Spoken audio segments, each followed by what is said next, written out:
السلام علیکم ورحمۃ اللہ وبرکاتہ نحمده ونصلی علی رسولہ الکریم اما بعد فاعوذ باللہ من الشیطان الرجیم بسم اللہ الرحمن الرحیم رب اشرح لی صدری ویسر لی امری واحلل عقدۃ من لسانی یفقہوا قولی۔ اے لوگو جو ایمان لائے ہو، تم پر روزہ رکھنا فرض کیا گیا ہے جس طرح تم سے پہلے لوگوں پر فرض کیا گیا تھا تاکہ تم متقی بن جاؤ۔ گنتی کے چند دن ہیں، پھر جو کوئی تم میں سے بیمار ہو یا سفر پر ہو تو دوسرے دنوں سے تعداد پوری کر لے، اور جو لوگ مشکل سے روزہ رکھنے کی طاقت رکھتے ہیں وہ ایک مسکین کا کھانا فدیے میں دے دیں۔ بس جو کوئی خوشی سے نیکی کرے تو وہ اسی کے لیے بہتر ہے، اور یہ کہ تم روزہ رکھو یہ تمہارے حق میں بہتر ہے اگر تم علم رکھتے ہو۔ روزہ ایک عبادت ہے، اور عبادت بندوں پر اللہ کا حق ہے۔ اللہ سبحانہ تعالیٰ نے ہمیں پیدا کیا، وہی ہمارا خالق، مالک، رازق ہے، اسی کی طرف ہم نے لوٹ کر جانا ہے۔ اللہ سبحانہ تعالیٰ نے ہمیں دنیا میں بھیجنے کے بعد جو ہماری تخلیق کا مقصد بتایا وہ ہے کہ ہم اسی کی عبادت کریں۔ وما خلقت الجن والانس الا لیعبدون، کہ میں نے جنوں اور انسانوں کو صرف اپنی عبادت کے لیے پیدا کیا ہے۔ اللہ کی عبادت کے لیے صرف چند ریچولز کو ادا کرنا کافی نہیں، بلکہ اس کے لیے محبت، خضوع یعنی عاجزی، اخلاص اور احسان ضروری ہے۔ یعنی ہماری عبادتوں کے اندر محبت بھی ہو، اللہ سبحانہ تعالیٰ کے آگے عاجزی بھی ہو، اس میں اخلاص بھی ہو، اور وہ عبادت احسان کے درجے پر بھی ہو۔ وہ عبادت محض عبادت نہ ہو بلکہ بہت خوبصورت عمل بن جائے۔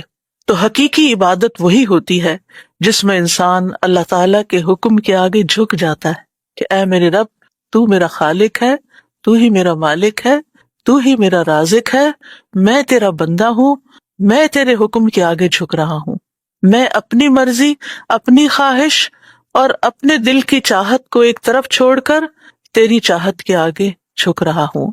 اور جب تک یہ محبت شامل نہ ہو اس وقت تک عبادت کا لطف اور عبادت کا بھرپور فائدہ انسان نہیں اٹھا سکتا۔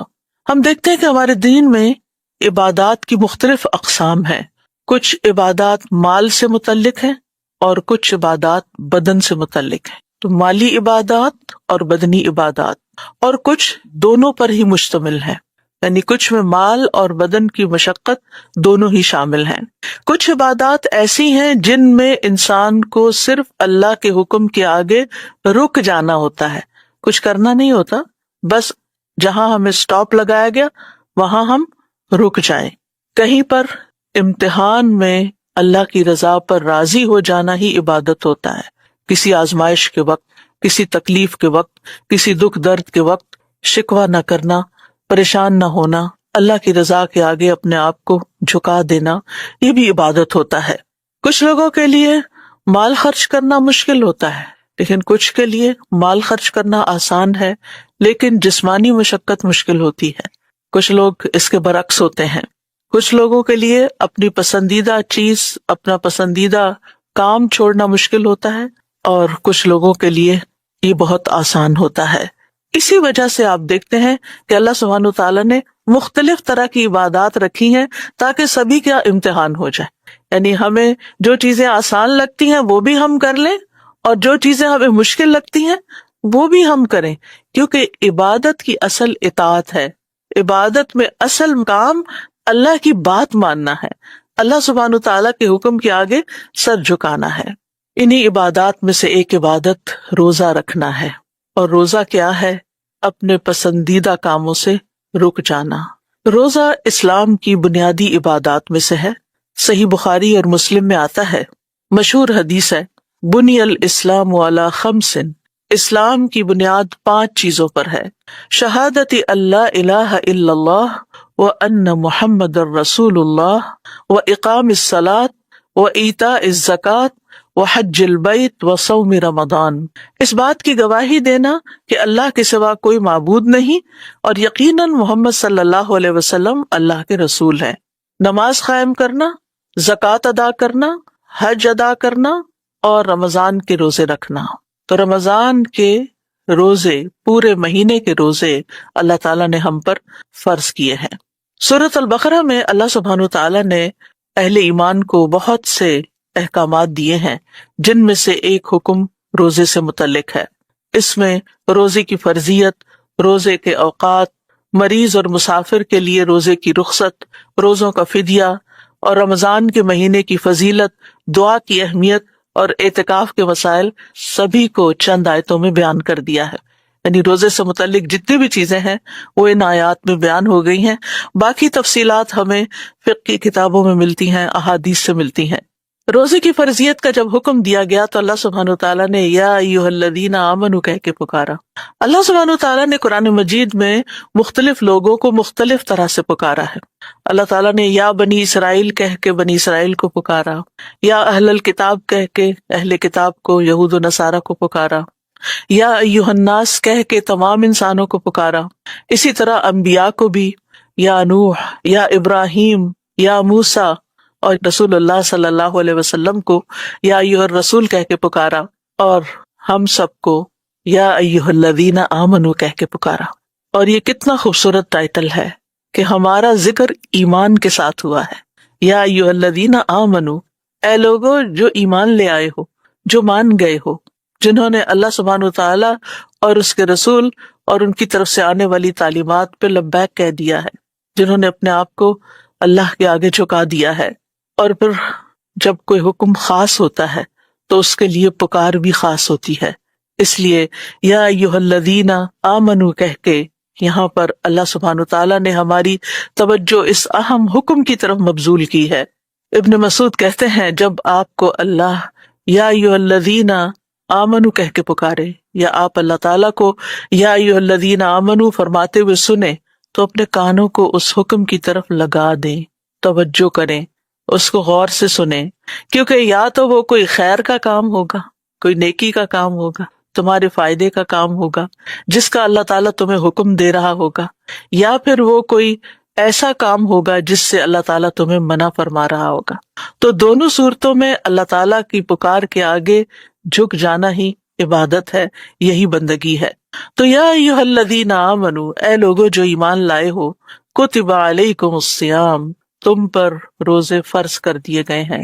کتبہ کا معنی ہوتا ہے کتبہ سے لکھ دینا، اور لکھی ہوئی چیز جو ہوتی ہے وہ ایک پکی بات ہوتی ہے۔ ایک ہوتی ہے زبان سے کہی بھی، اور ایک ہوتی ہے زبان سے کہنے کے ساتھ ساتھ لکھ کر کسی کو کچھ دینا۔ تو کتبہ یعنی تمہارے لیے لکھ دیا گیا، مراد ہے تم پر فرض کر دیا گیا۔ اور فرض کرنے والا کون ہے؟ اللہ رب العزت۔ اللہ سبحانہ تعالیٰ نے تم پر فرض کیا ہے کیا؟ الصیام۔ الصیام جو ہے یہ صام یصوم کا مصدر ہے، جیسے قام یقوم کا مصدر قیام، تو صام یصوم کا مصدر صیام۔ یہ صوم کی جمع نہیں ہے، کیونکہ بہت سے لوگ اس کو مغالطے میں صوم کی جمع سمجھتے ہیں۔ صوم بھی مصدر ہے اور صیام بھی مصدر ہے، مراد ہے روزہ رکھنا۔ صوم اصل میں کہتے ہیں کسی بھی کام سے رک جانا، چاہے کھانا پینا ہو یا بات چیت کرنی ہو یا چلنا پھرنا ہو۔ اسی لیے گھوڑا چلنے سے یا چارہ کھانے سے رکا ہوا ہو تو اس کو فرس صائم کہتے ہیں۔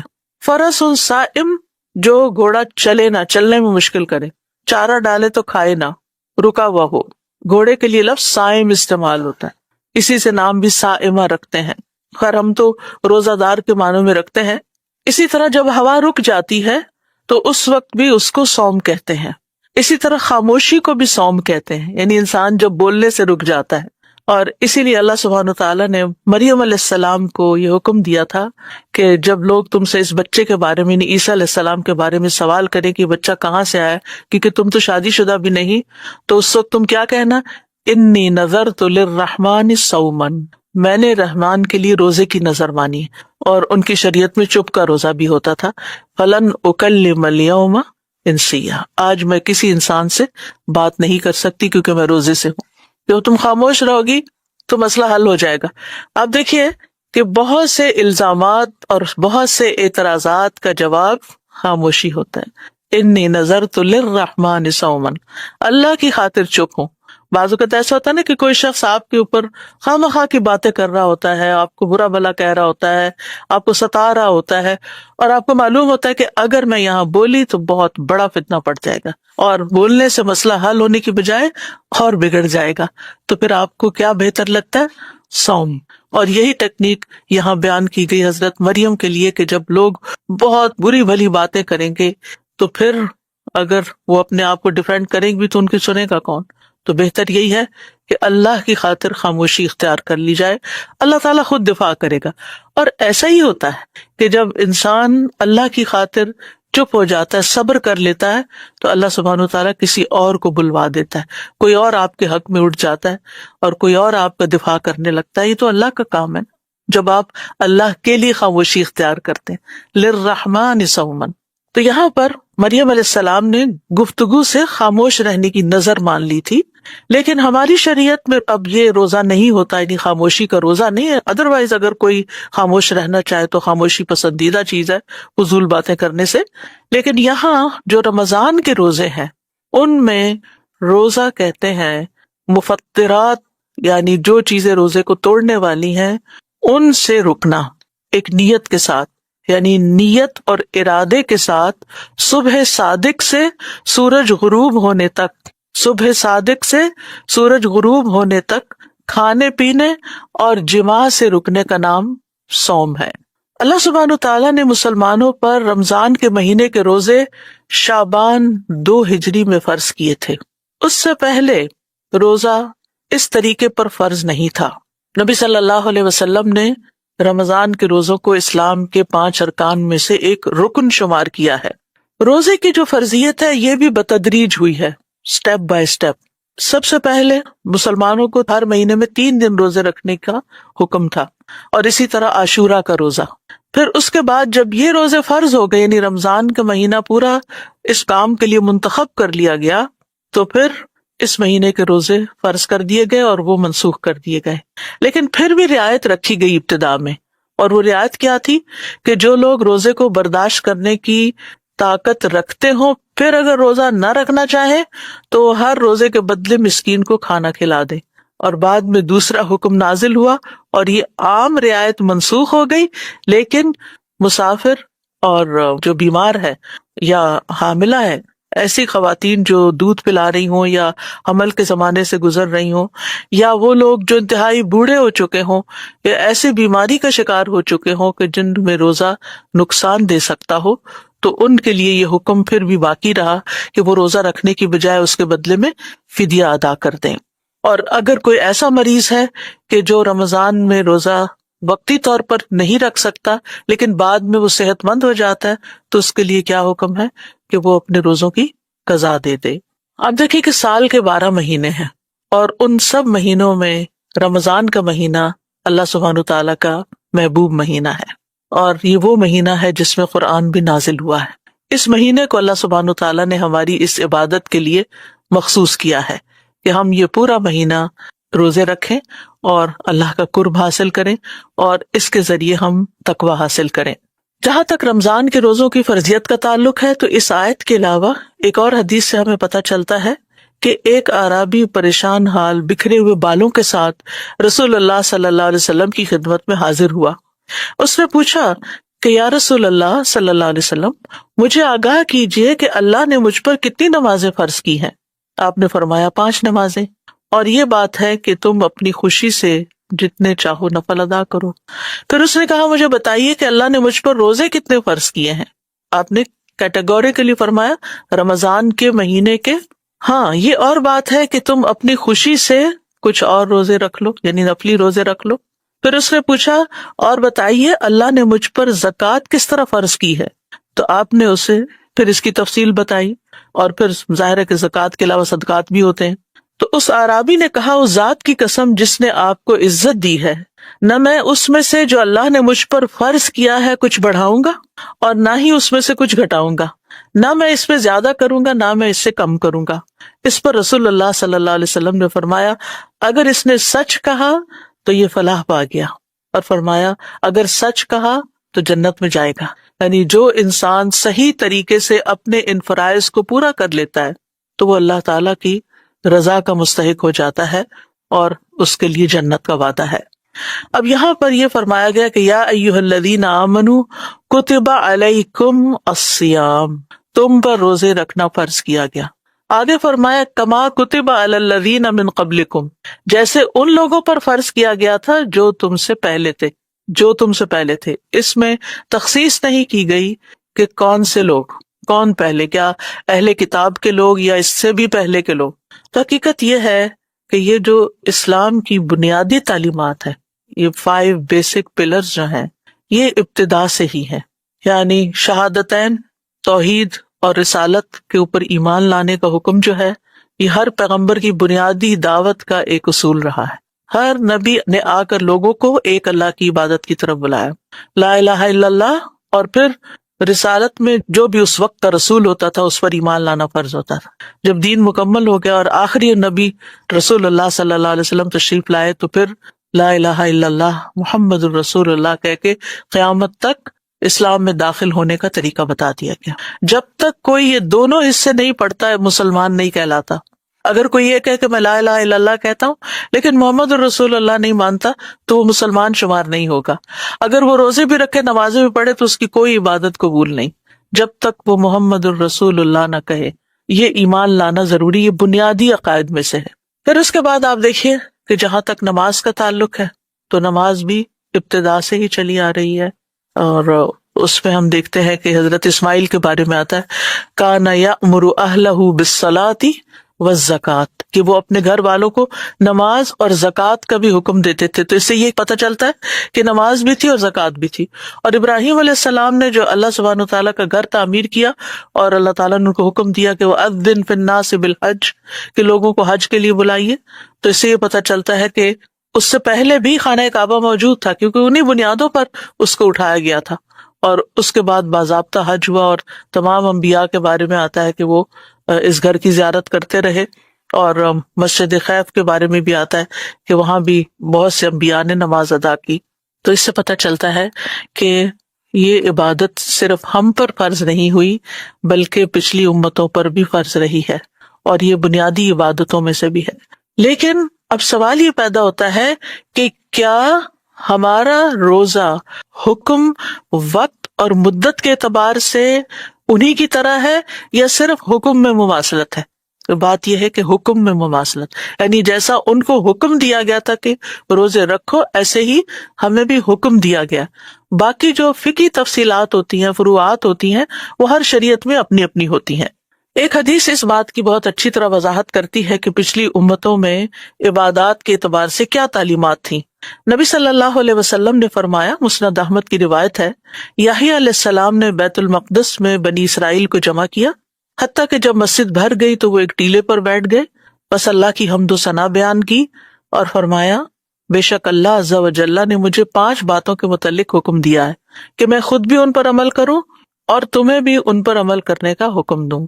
ان میں سے سب سے پہلی چیز یہ ہے کہ تم صرف اللہ کی عبادت کرو اور اس کے ساتھ کسی کو شریک نہ ٹھہراؤ۔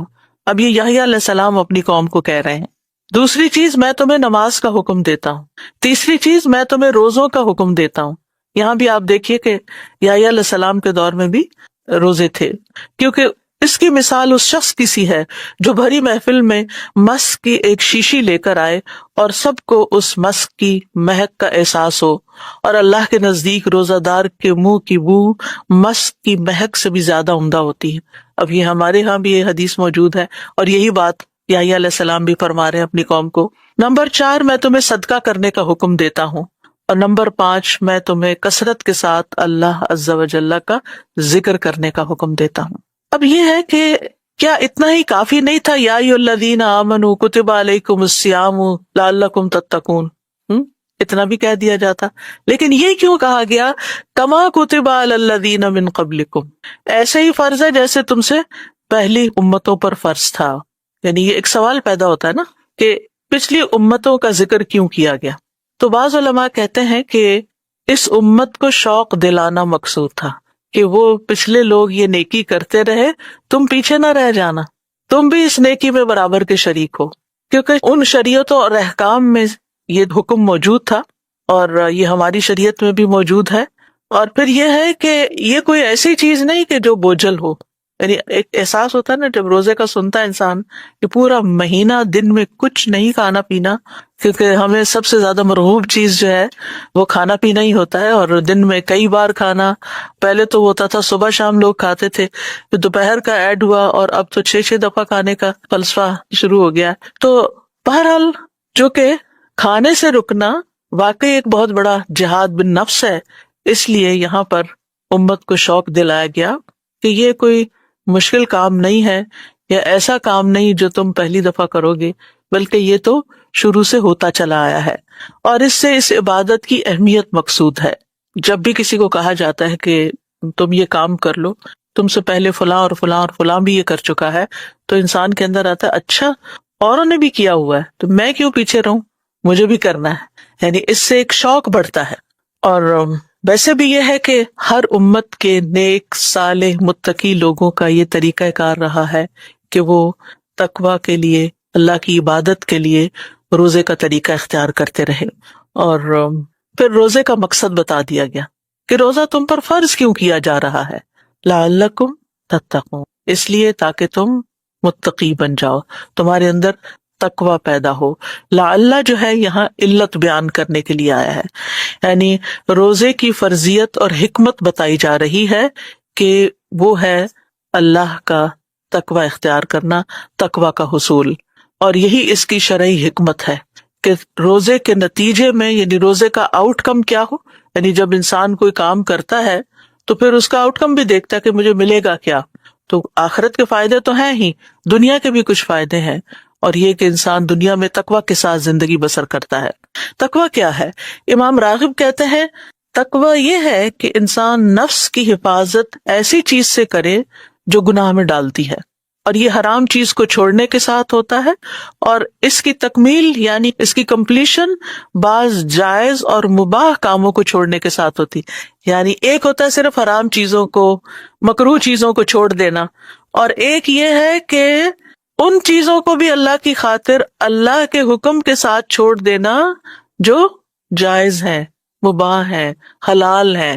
کھانا پینا حلال ہے، شوہر بیوی کا تعلق حلال ہے، لیکن جس پیریڈ آف ٹائم میں اللہ تعالیٰ نے منع کیا اس سے رک جانا، اس لیے کہ اللہ کی رضا حاصل ہو، یہی تقویٰ ہے. فیروز آبادی کہتے ہیں تقویٰ سے مراد ہر اس چیز سے پرہیز کرنا ہے جس میں نقصان ہو، اور وہ ہے نافرمانی اور فضول کام.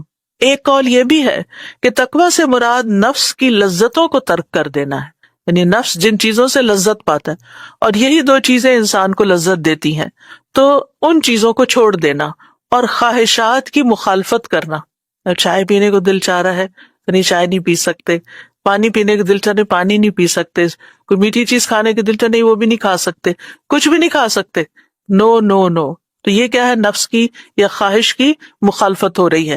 اور انسان جتنا بھی مضبوط ہو بہت دفعہ غلطی کرتا ہے نفس کی پھسلن کی وجہ سے، نفس کی کمزوری کی وجہ سے. تو جب آپ نفس کی مسلسل مخالفت کرتے ہیں تو آپ اسٹرانگ ہو جاتے ہیں، نفس کے مقابلے میں آپ کے اندر ہمت آ جاتی ہے، آپ پھر نفس کی بہت سی ایسی خواہشات کو بھی کنٹرول کر جاتے ہیں جو عام طور پر آپ نہیں کر سکتے. یعنی آپ کے مسلز بلڈ ہو جاتے ہیں آسان زبان میں، یعنی آپ اس سے اتنی مشقت کا کام لیتے ہیں، اتنا اس کو توڑتے ہیں، اتنا اس کی مخالفت کرتے ہیں کہ پھر وہ کمزور پڑ جاتا ہے، اور بہت سی ایسی چیزیں جو عام طور پر آپ نہیں کر سکتے پھر آپ آسانی سے کر گزرتے ہیں. تو روزے کا مقصد کیا ہے؟ گناہوں سے بچنے کی عادت ڈالنا. اللہ کے حکم سے اگر کھانے پینے سے ہم بچ گئے تو پھر ہمارے لیے آسان ہے کہ ہم گناہوں سے بھی بچیں.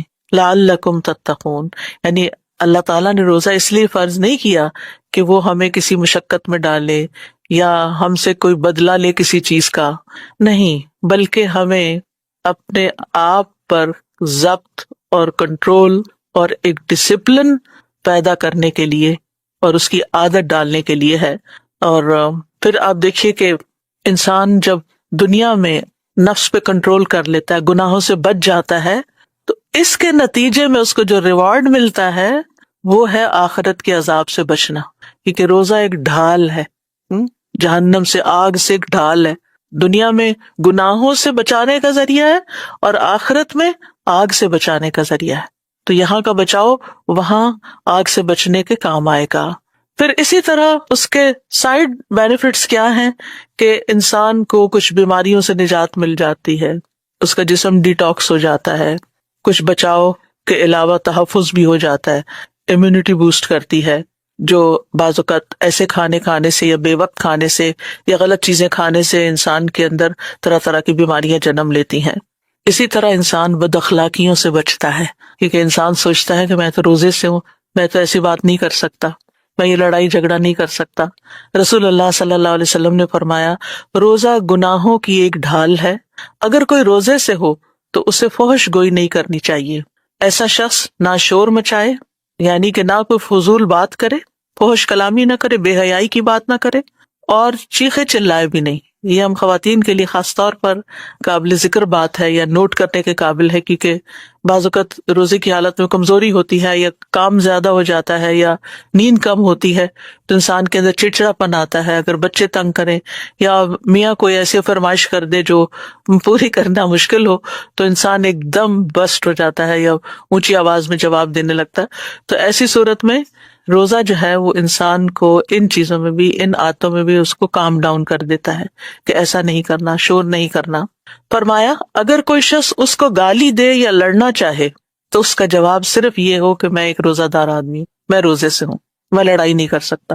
تو اس سے آپ دیکھیے کہ انشاءاللہ کتنی عادتوں کی اصلاح ہو جائے گی. پورے 1 مہینے تک ایک تربیتی کورس چل رہا ہے، ایک ٹریننگ پیریڈ چل رہا ہے جس کی وجہ سے انسان اپنے آپ کو ڈسپلن کر لیتا ہے.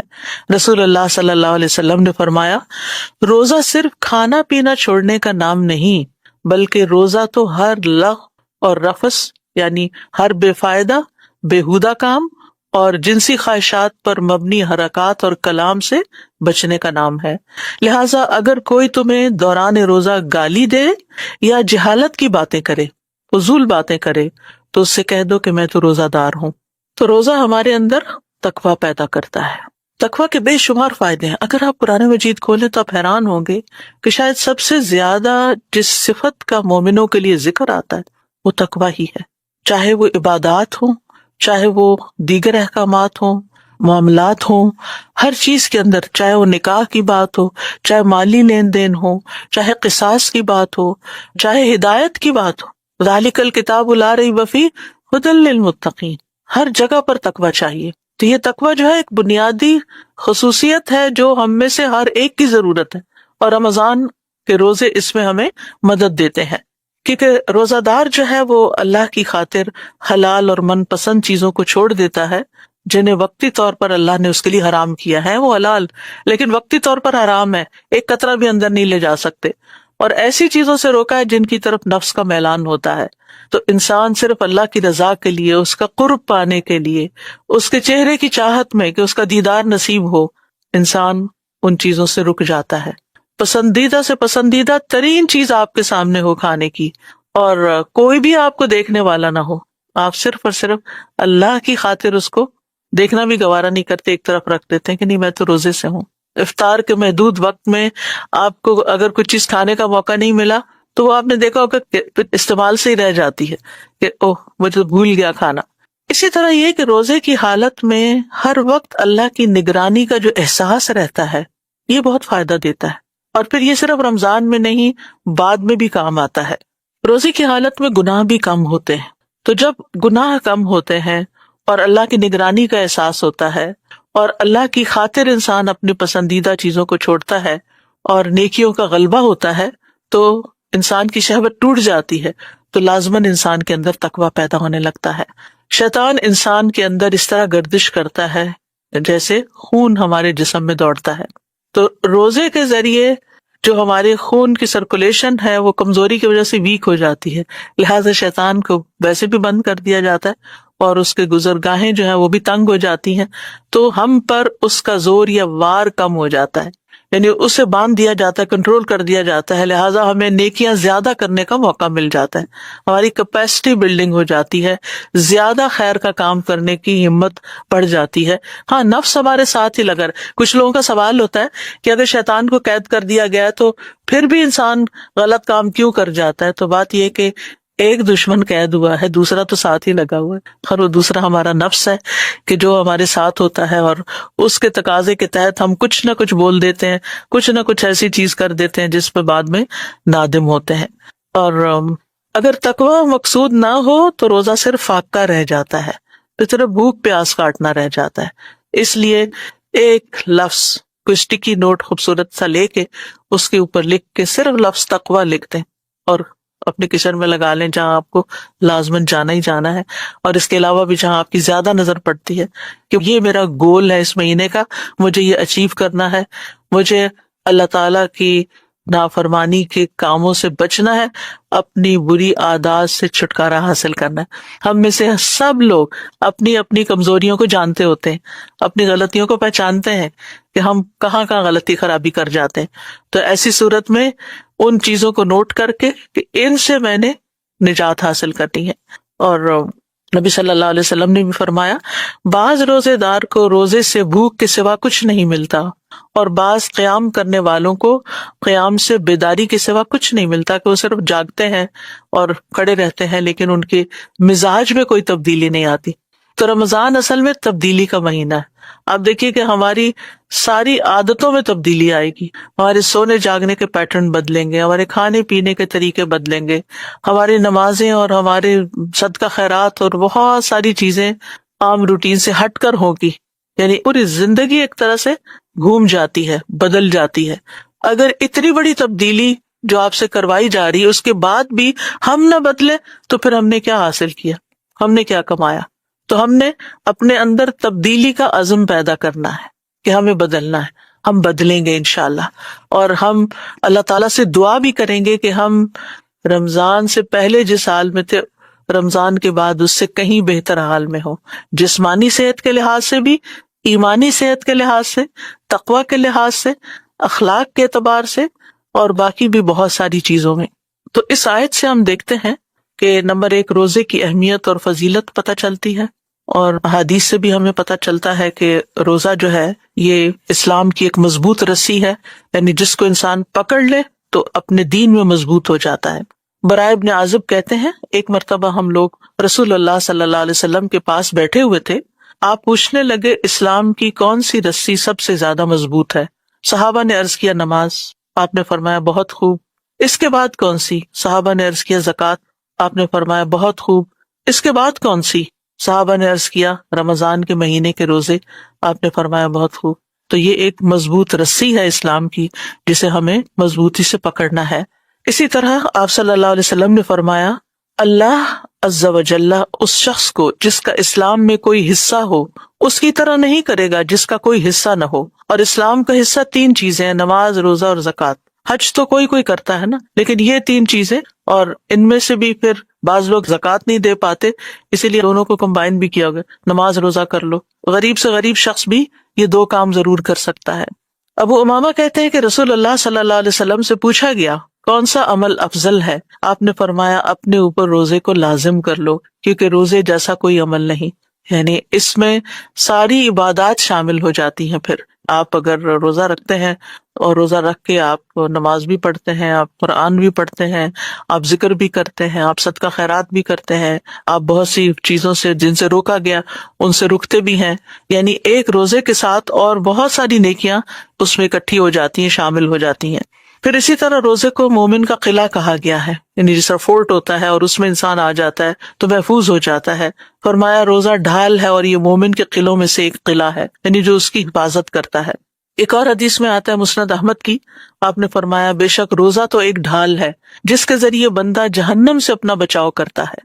یعنی آپ اگر روزہ رکھے ہوئے ہوں اور کوئی کمزوری محسوس ہو یا تھکاوٹ محسوس ہو یا کسی بھی قسم کی کوئی تکلیف محسوس کریں تو فوراً خیال کریں کہ یہ میرے لیے جہنم سے بچاؤ کا ایک ذریعہ ہے۔ اور جہنم کی آگ آپ کو معلوم ہے کہ انہا لإحدى الکبر، بہت بڑی بلاؤں میں سے ہے جہنم. کل میں بچوں کے ساتھ بات کر رہی تھی تو بتا رہی تھی کہ جہنم کی ڈیپتھ کتنی ہے، کہ وہ ایک پتھر جو جہنم میں پھینکا گیا 70 سال کے بعد جہنم کی تہہ میں پہنچا. ایک پتھر گرتے ہوئے شاید 1 سیکنڈ لگتا ہو اس چھت سے، اگر آپ نیچے گرائیں تو وہ کتنی گہری ہوگی، کتنی گہری ہوگی، اور پھر وہاں سے نکلنا بھی ناممکن. تو کتنی ہی چیزیں ایسی ہیں کہ جو نافرمانی کے کام ہے، جو انسان کو اس آگ کی طرف لے جاتے ہیں. روزہ جو ہے اس آگ کو بجھانے کا کام دیتا ہے اور اس سے بچاؤ کا کام دیتا ہے. تو اس لیے اس کا یہ فائدہ بھی ہمیشہ ذہن میں رہے. پھر اسی طرح روزے کا اجر اللہ کے ذمے ہے. اللہ سبحانہ تعالیٰ نے اس کو خاص امپورٹنس دی ہے کہ ابن آدم کا ہر نیک عمل خود اسی کے لیے ہے سوائے روزے کے، کیونکہ وہ خاص میرے لیے ہے، میں ہی اس کا بدلہ دوں گا. ویسے تو ہر چیز کا بدلہ اللہ تعالیٰ ہی دے گا، لیکن جس طرح انسان روزے کی حالت میں ریاکاری سے بچتا ہے اور ایک لانگسٹ عبادت ہوتی. آپ دیکھیں کہ جب آپ زکوٰۃ دیتے ہیں کچھ تو تھوڑی دیر میں آپ دے کے فارغ، آپ نے نماز پڑھی آدھے گھنٹے میں فارغ، لیکن روزہ تو کئی گھنٹوں پر مشتمل ہوتا ہے، اور پھر یہ کہ مسلسل آپ اس کیفیت سے گزر رہے ہوتے ہیں. تو یہ آپ کے لیے اللہ سبحانہ تعالیٰ کے ہاں سے خاص انعام اور خاص اجر پانے کا ذریعہ بن جاتا ہے.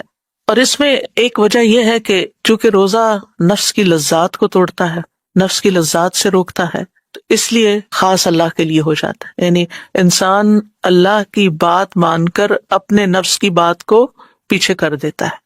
اور پھر یہ ہے کہ یہ ایک راز ہے بندے اور اللہ کے بیچ میں. آپ نے کہیں چھپ کے کچھ کھا پی لیا، کسی کو کیا خبر. وہ کہتے ہیں نا حل لک سر، کیا تمہارا کوئی ایسا چھپا ہوا عمل ہے جو صرف تمہیں اور تمہارے رب کو پتا ہو، کسی اور کو پتا نہ ہو؟ تو وہ روزہ ہی ہو سکتا ہے، کیونکہ باقی اعمال تو لوگوں کے سامنے کرنے پڑ جاتے ہیں. صدقہ خیرات بھی آپ کسی کو دیں گے تو اس کے ہاتھ میں دیں گے، یا کچھ بھی کریں گے تو دوسرے کو پتا چل جائے گا یا کوئی اور دیکھ لے گا. نماز پڑھیں گے کہیں بھی چھپ کے پڑھ رہے ہیں، اچانک ہی وہ اندر داخل ہو جاتا ہے تو پتا چل جاتا ہے دوسرے کو کہ بندہ نماز پڑھ رہا ہے. لیکن روزے کا اگر آپ نے خاموشی سے رکھ لیا تو کسی کو بھی نہیں پتا چلے گا، الا یہ کہ کوئی آپ سے پوچھے کہ آپ یہ کھا کیوں نہیں رہے. پھر اللہ تعالیٰ نے ایک اور تسلی بھی دی، ایام معدودات، گنے چنے چند دن ہیں.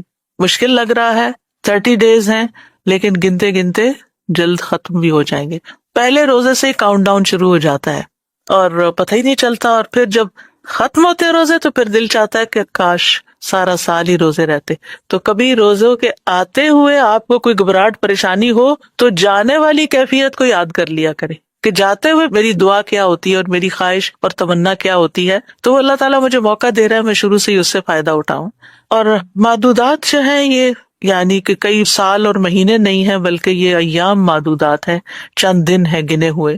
اور اس طرح یہ ہے کہ اللہ تعالیٰ کی حکمت اور اللہ تعالیٰ کی رحمت دونوں ہی یہاں پر اکٹھی ہو گئی ہیں.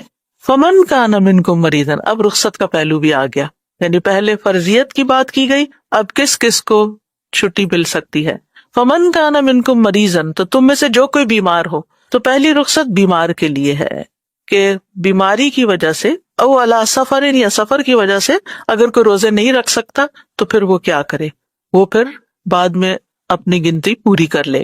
بیماری کون سی بیماری؟ کیونکہ ہر شخص کسی نہ کسی بیماری میں مبتلا ہے. آج کے دور میں تو بیماریوں میں بہت اضافہ ہو چکا ہے.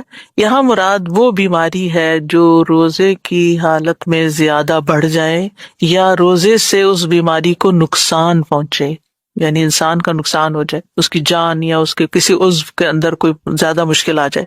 یہ اس لیے میں تھوڑا الیبوریٹ کرنا چاہتی ہوں کہ عام طور پر لوگ بعض اوقات سر درد کو بیماری بنا لیتے ہیں، اور بعض لوگ بڑی سے بڑی بیماری کو بھی بیماری نہیں سمجھتے، روزہ رکھ بیٹھتے اور بے ہوش ہوتے ہیں.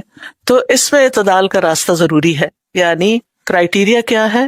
ایسی بیماری جس کی وجہ سے روزہ رکھنا مشکل ہو، روزہ رکھنا نقصان دہ ہو، یا روزہ رکھنے سے بیماری سے نکلنا مشکل ہو جائے، یعنی ڈیلے ہو جائے، شفا یاب نہ ہو سکے آپ، یا روزہ رکھنے کی وجہ سے ڈاکٹر آپ کا علاج نہ کر سکے. یعنی کچھ علاج ایسے ہوتے ہیں، مثلا دانت میں درد ہے اور آپ کو تکلیف بہت زیادہ ہے.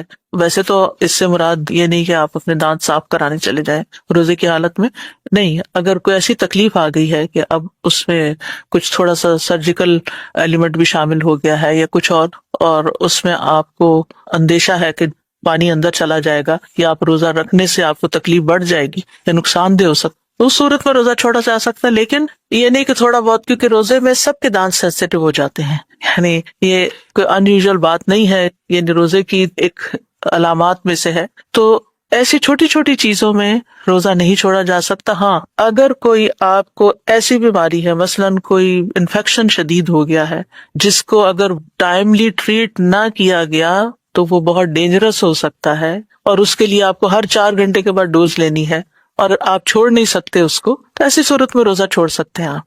لیکن اگر آپ کوئی ایسی دوا لیں جو صبح شام لے کر کام چل جائے، کوئی آلٹرنیٹ موجود ہو، تو اس میں پھر دوسرا اختیار کر لیں.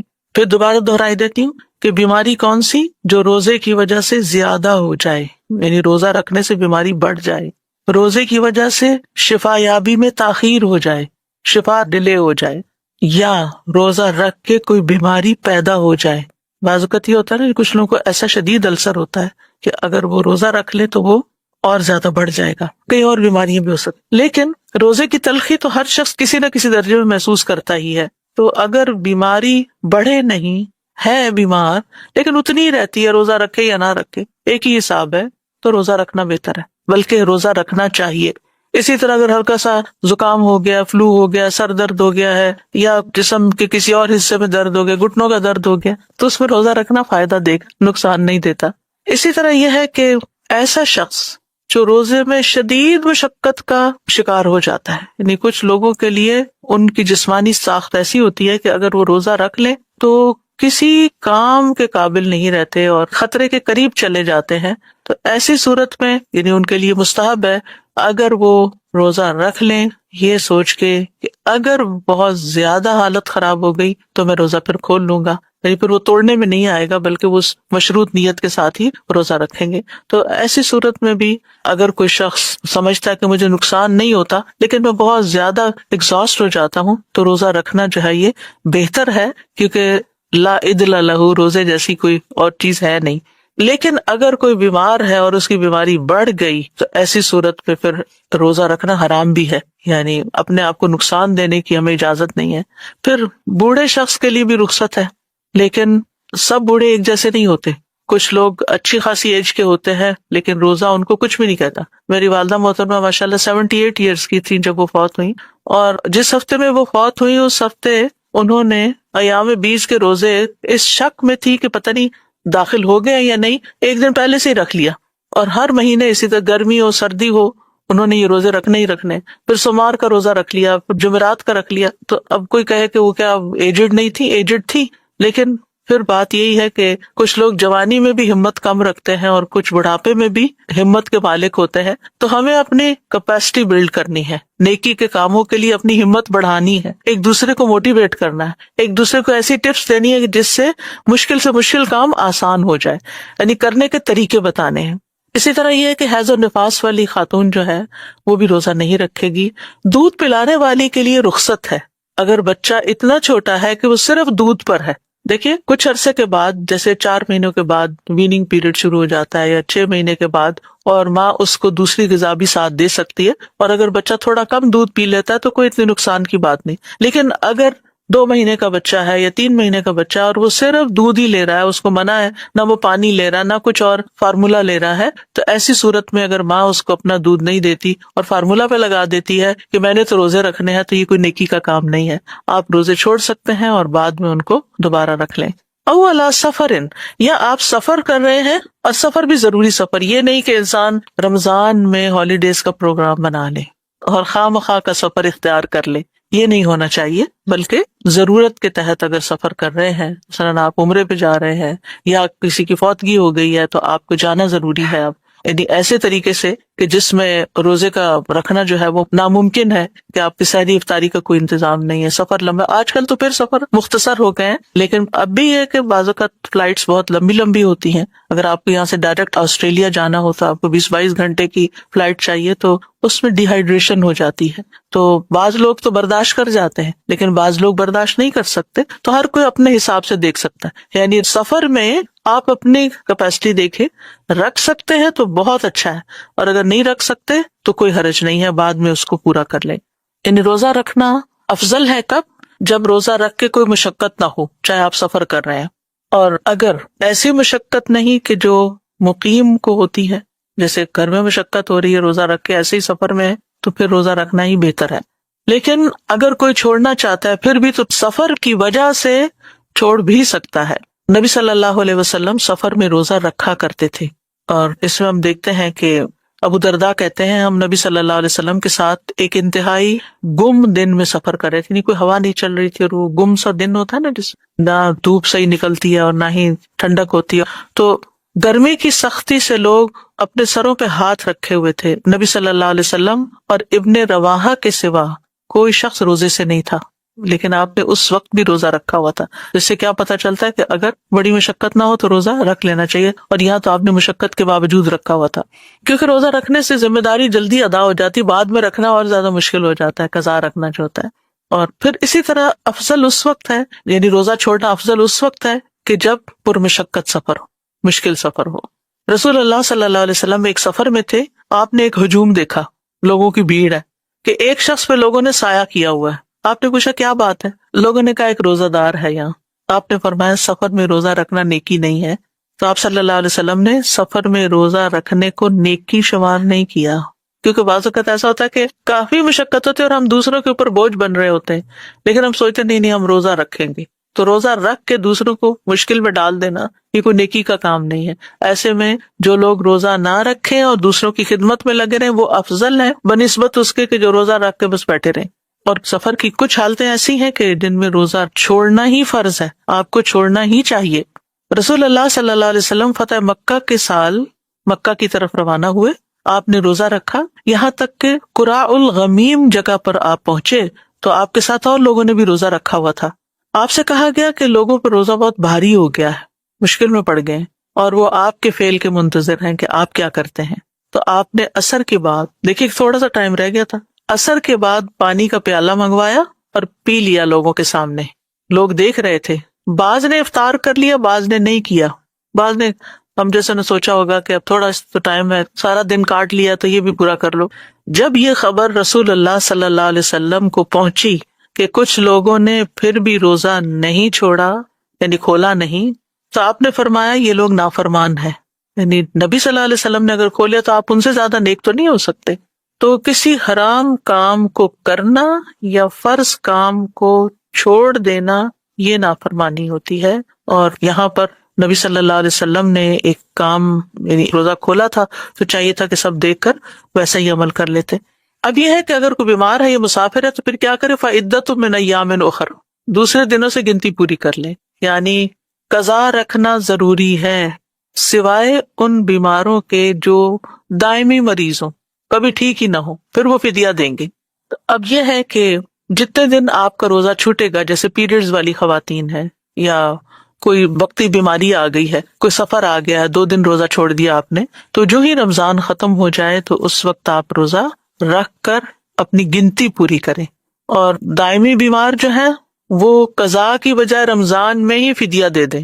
پھر اسی طرح حائضہ عورت جو ہے وہ روزہ تو قضا کرے گی لیکن نماز کی قضا نہیں ہوگی، جن اس کی جو نمازیں چھوٹتی ہیں وہ نہیں۔ اور یہ بھی یاد رکھیے کہ اگلے سال کے روزوں کے آنے سے پہلے پچھلے روزے پورے کر لینے چاہیے، الا یہ کہ بہت زیادہ چھوٹے ہوئے ہوں۔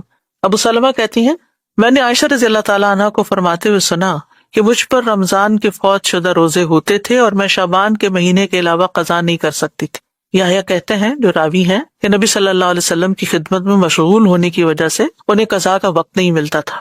پھر فرمایا وَعَلَى الَّذِينَ يُطِيقُونَهُ فِدْيَةٌ طَعَامُ مِسْكِينٍ، اور وہ لوگ جو اس کی طاقت رکھتے ہوں وہ ایک مسکین کے کھانے کا فدیہ دے دیں۔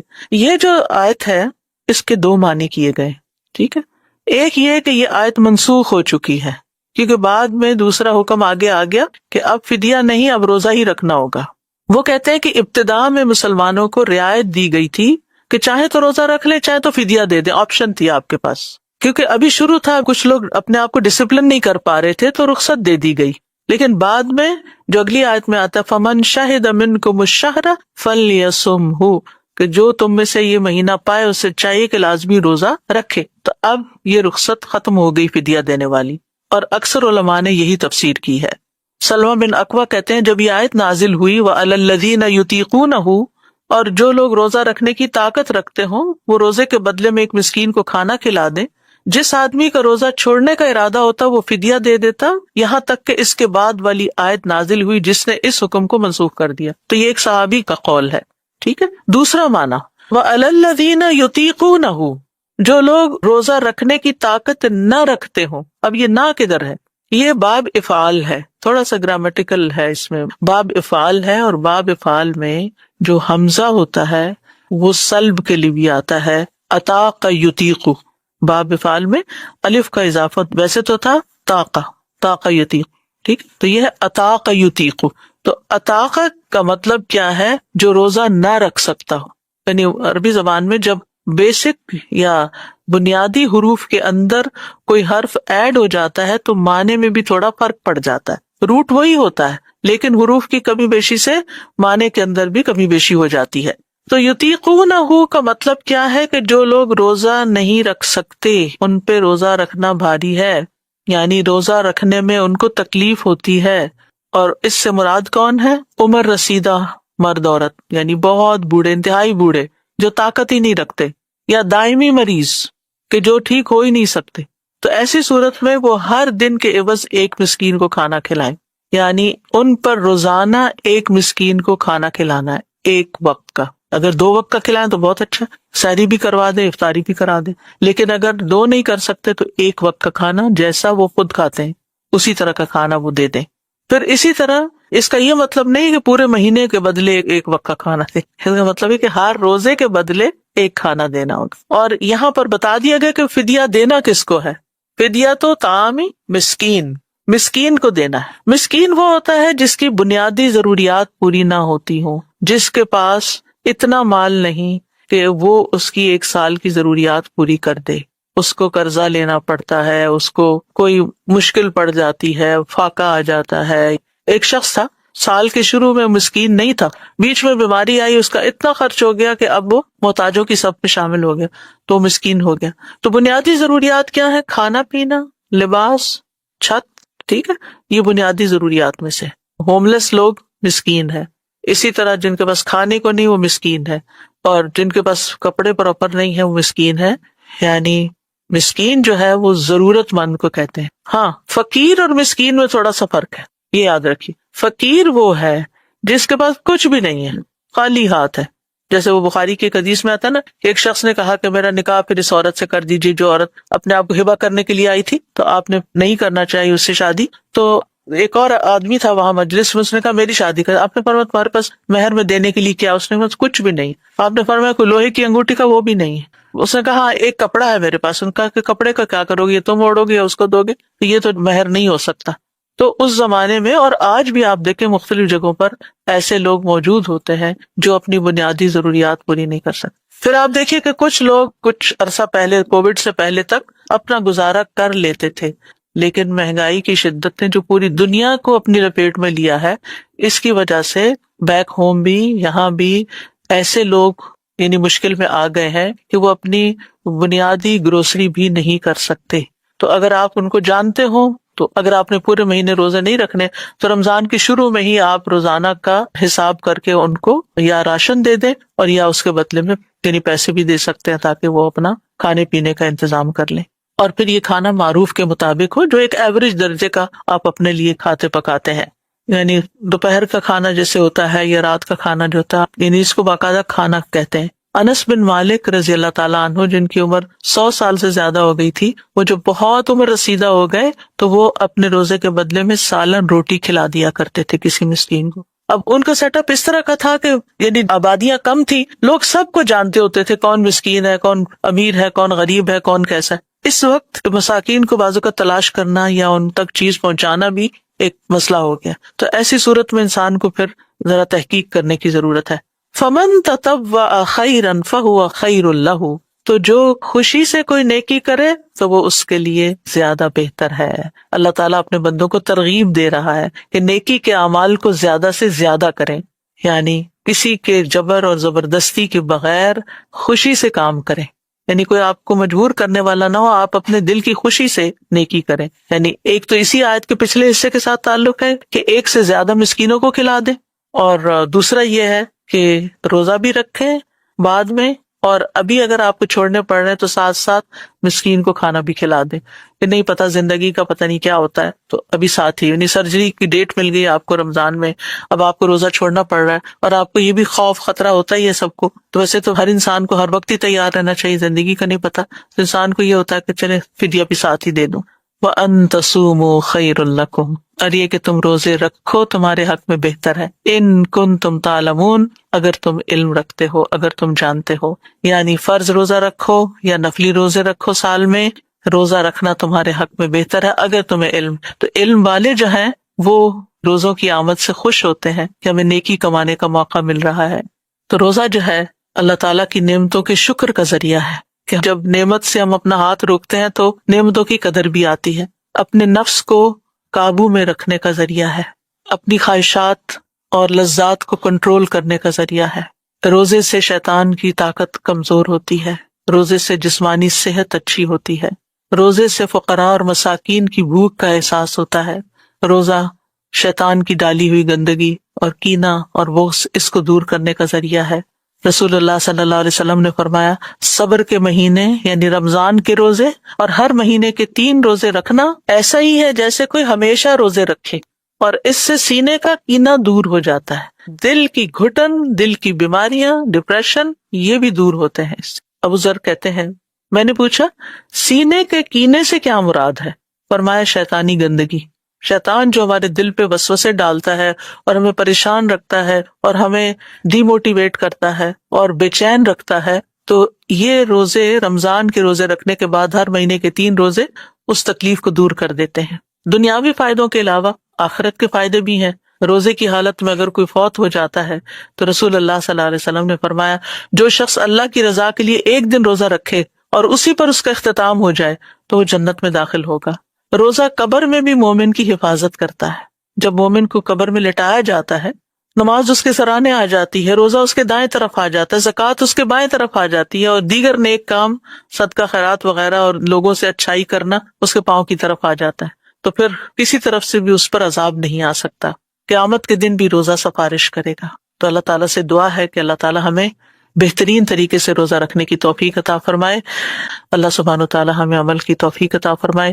میں جانتی ہوں کہ ان میں سے بہت سی باتیں آپ کو پہلے سے معلوم ہوں گی، لیکن مقصد یہ ہے کہ معلوم ہونے کے باوجود بھی معلومات حافظے میں دھندلا جاتی ہیں، تو ہمیں شیشے بھی چمکانے پڑتے ہیں، تو اپنے دل کے آئینے کو بھی چمکانے کے لیے علم کی بارش سے اس کو دھونا بڑا ضروری ہوتا ہے۔ تو انشاءاللہ مجھے امید ہے کہ یہ رمضان آپ کے لیے بہت اچھا گزرے گا اور بہت اچھے طریقے سے آپ بہت خوشی کے ساتھ اور بہت نیت کی، بہت استحضار عربی میں کہتے ہیں، اردو میں کیا کہیں گے اس کو، یعنی اپنی نیت کو رینیو کرتے ہوئے اور اخلاص کے ساتھ اور تازہ کرتے ہوئے اور جذبے کے ساتھ اور محبت کے ساتھ اور شوق کے ساتھ اور اللہ کا حکم سمجھ کر اور تقویٰ کے حصول کے لیے انشاءاللہ آپ روزے رکھیں گے۔ اللہ سبحانہ تعالیٰ اس کو قبول فرمائے۔